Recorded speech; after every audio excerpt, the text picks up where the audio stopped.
Sexual reproduction in plant. Sexual reproduction in plants involves the formation of new plants through the fusion of specialized cells from two parent plants, one male and one female. Here's an overview of the process of sexual reproduction in plants. Flower formation. Most flowering plants, angiosperms, reproduce sexually through the flowers. Flowers are the reproductive structures of the plant, and they contain both male and female reproductive organs. Male reproductive organs. The male reproductive organs of a flower are called stamens.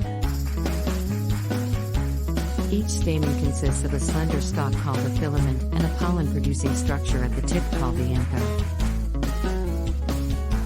Inside the anther, pollen grains are produced. Female reproductive organs. The female reproductive organs of a flower are called carpels.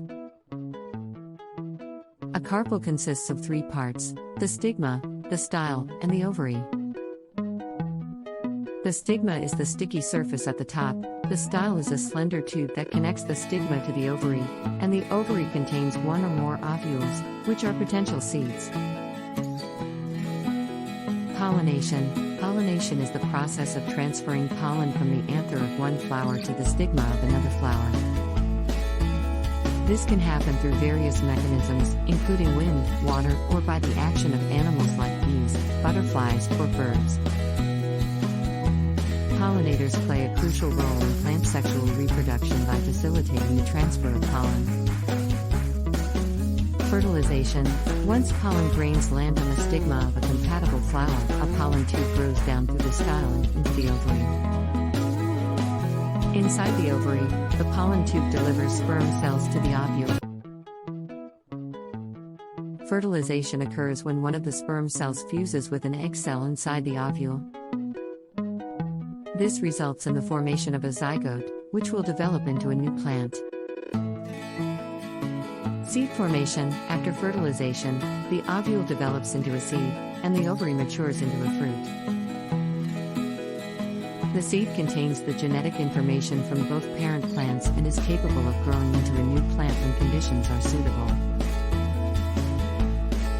Seed dispersal. Fruits often have adaptations that help in the dispersal of seeds. This can include mechanisms like animals eating the fruit and dispersing the seeds in their droppings, or seeds having structures that allow them to be carried by the wind. Germination. When a seed lands in a suitable environment, it may germinate. Germination is the process where the seed begins to grow, developing into a new plant. The embryo inside the seed starts to grow roots, stems, and leaves, eventually becoming a mature plant.